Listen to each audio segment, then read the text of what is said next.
We're going to go to a man that I really respect when it comes to lyricism.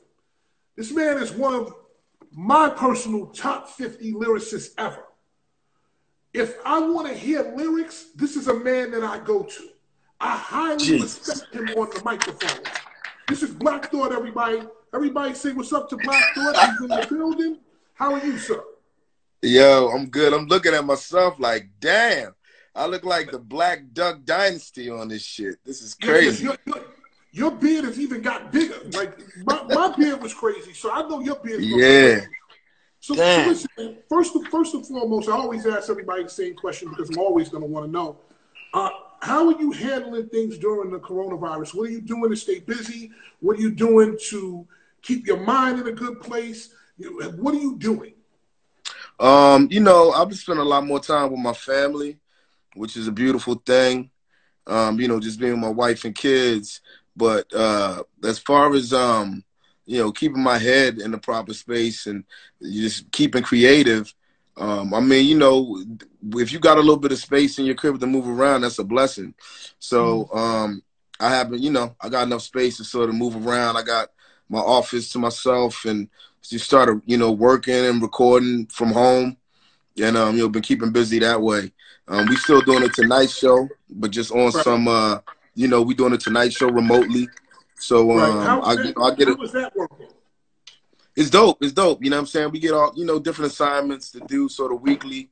And we still get to do music stuff and, you know, to participate in the bits and all that. So, I mean, it's dope. We all been having a good time. You know, I needed this pause. I needed a break. I needed some time to slow down and sort of, you know, take things in, reset. So this has been good for me. Yeah, I'm not going crazy just yet, you know. When do you think that you'll be back on the set? Has anybody even told you, you know, we're looking at this day, this may happen? Nah.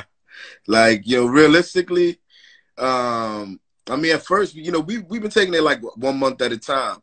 I think at first we were hoping to, you know, have been back by April and then, you know, by May.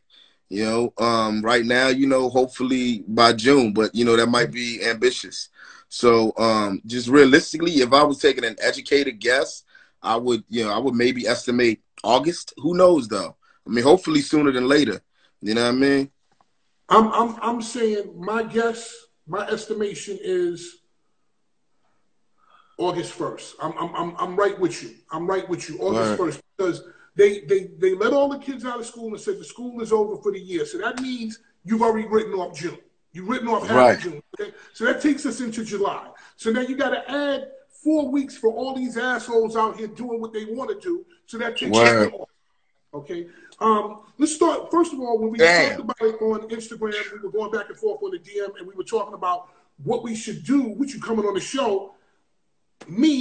I personally think you're in my top 50 MCs, period. And I told you that. At least 10. I listen, and people, once you get off of here and once Black Thought leaves and we finish this Instagram, I want you to go to YouTube and Google and search Black Thought Funk Master Flex Freestyle.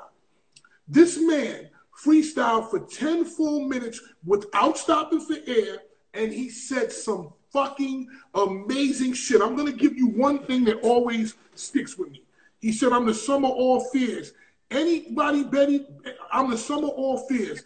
Anybody better than me, I'm all ears, like Obama. I wish he had another 4 years. And I took my phone and I threw it across the room. And that's when I know that a lyricist is good. When somebody make me throw my phone, I know they're good. So that's real. In your mind, what makes a good lyricist? I think, you know, what makes a good lyricist is a balance, man. It's a balance. You have to be knowledgeable. You have to, you know, be, you know, read. I mean, I would say well-read. The more well-read, the better. You have to have experience out in these streets. You know, you have to have lived a life. The same things that make anyone a great storyteller or a dope writer is what makes a dope lyricist. But the delicate balance when it comes to MCing is, you know, almost like you have to downplay all of that. You know what I mean? Like it's a nonchalantness. It's about investing much effort into making your performance come off as effortless as possible. You know what I mean? If you moving around too much, you getting too hype, your breath control ain't there. If you all over the place mentally, like visibly, physically all over the place, then it's like, you doing too much and it's a distraction. It takes away as opposed to drawing people into what you're doing. But, when it's a measuredness, when it's just like a calmness to your performance, you're able to sort of draw folks in. You know what I mean? If that makes any sense. Well, it makes 100% sense to me. One of the things that you said that was really, really pivotal was the fact that you have to be well-read. Most really good MCs, they can claim to be dumb or they can act dumb or whatever they choose to do. Yeah. But the best MCs are usually very smart, very learned, and very read. Because you have to have something to draw all of these things from. So you can act like a street dude, but anybody who has lyrics and punchlines is usually very smart. What rappers did you grow up emulating? Who did you grow up emulating and wanting to be like?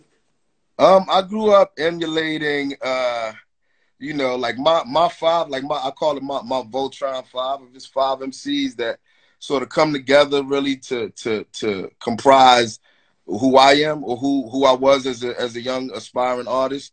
It would be Kane and G-Rap, Rakim and Chuck D, and KRS.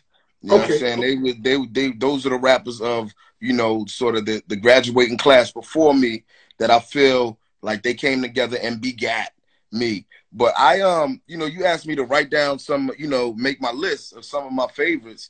And I would have to take into consideration the MCs that inspired the MCs that inspired me, and then the MCs that sort of came after. So before you do that, are we judging? Because I have a list too. Are we judging on? Are we judging on lyrics? Because I wrote my list on lyrics, delivery, flow, style, and there were some people that weren't as lyrical, but they had a heavy impact on the game. So that's how I made my list. So give me what you have, and then we'll kind of come to a top 50. I made my list on the same criteria, but more than having the heavy impact on the game, I made it more personal and just MCs that had the most impact, that resonated with me the most for different reasons. Some because it was more stylistic, some with some other sort of subtlety, and in no particular order. You know what I'm saying? I just have a list of rappers. I think it's probably over 50 on my list. Give it to me. Fat Man Scoop.